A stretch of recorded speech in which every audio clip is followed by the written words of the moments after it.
All right, so we're here with Matt Stelmaszek, who is a tax specialist specializing in tax prep and tax planning for military members and DoD federal firefighters. And there are some unique planning points this year, the 2025 tax year, where thanks to the One Big Beautiful Bill, there is a tax deduction on qualified overtime, but it's up to the individual to ensure the proper amount gets reported. And so Matt's going to walk us through an LES and what to look for to ensure you receive the full tax deduction that you've earned.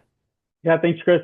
So the first thing to look for is box 10, and you can see your FLSA category. And so you need to be non-exempt. Your exempt folks are probably going to be your chiefs, the administrators, the higher ups. They are paid overtime, but it is not through FLSA, it's through Title V. And so FLSA category needs to be N for non-exempt. After that, when you look down at your current earnings, you're going to see OT in tour. This is your 30. So this is a firefighter who works a 144-hour pay period. 38 of that is OT in tour. If you had additional overtime, it would be in the box next to it, and it would say overtime. And then that would be like an extra shift you picked up. If you worked one, you would see the hours 24 and the amount that you were paid for those 24 hours of overtime. Both of those are deductible overtime under the new law. If you had a weird situation where, so we all had the shutdown, and so you got back paid. Even the back pay will break out your OT in tour and the overtime you worked. The other thing is I've had clients with just some goofy LESs. Someone who didn't certify a time card for the pay period, and then they saw it on an LES that was later. Your LES is going to tell you how much overtime you worked.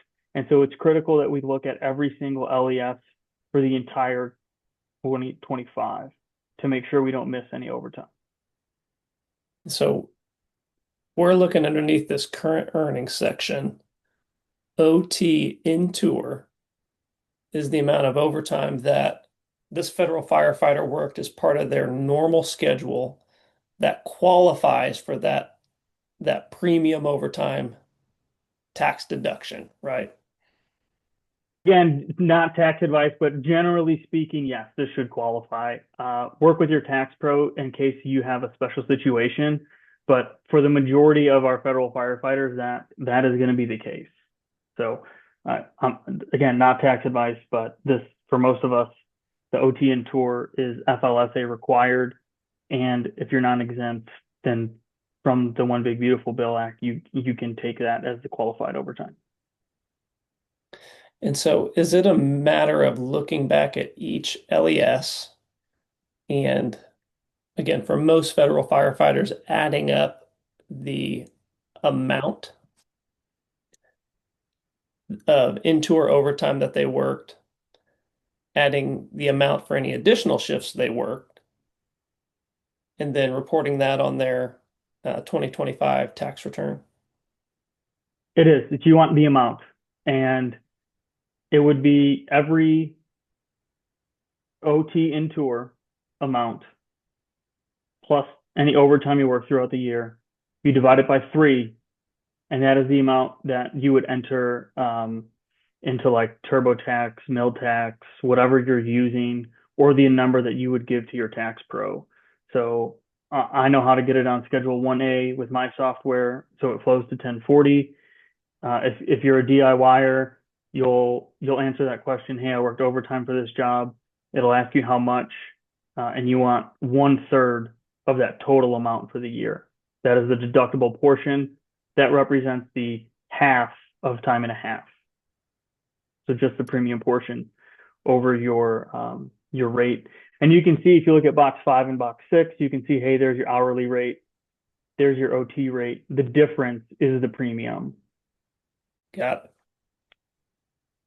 what if an employer, they look at their W-2 and um, they see premium overtime listed, or on an LES they see FLSA overtime. Is that summarizing what they need to report for last year?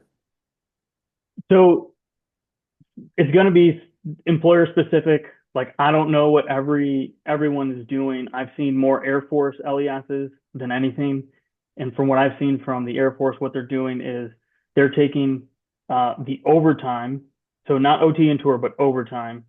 They're adding it and they're dividing it by three, and that's what they put. They didn't put it on an LES, or they didn't put it on your W-2. They put it on the December LES. The portion they put is correct, but it is correct for only overtime, not OT and tour. So for 2025, for the tax year 2025, it is up to the employee to determine how much qualified overtime they can take on their tax return. This changes in 26, but again, look at what's reported, and if they reported something wrong, that like it, you can certainly take that amount. But if you wanted to capture all of it, it's up to you to calculate it.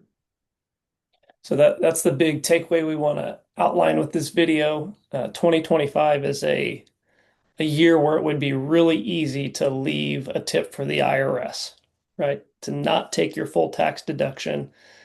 And so we wanted to provide a little visual of what you need to look at as the tax filer, because it's going to be up to you to ensure you receive the full tax deduction. So, Matt, thank you very much for the visual. Is there anything else you'd like to add before we button this up? If you need help, reach out to somebody, reach out to a tax professional, reach out to me. Just if you have questions about it, now's not the year to go it alone. Very good. Well, thank you very much. Thanks, Chris. Nothing in this visual should be considered tax, legal, or investment advice. These are some big picture planning points that apply to federal firefighters, what a lot of federal firefighters should be looking at. By no means is this blanket advice. It's important to reach out to your tax preparer, to your financial advisor to get information tailored to you and your family.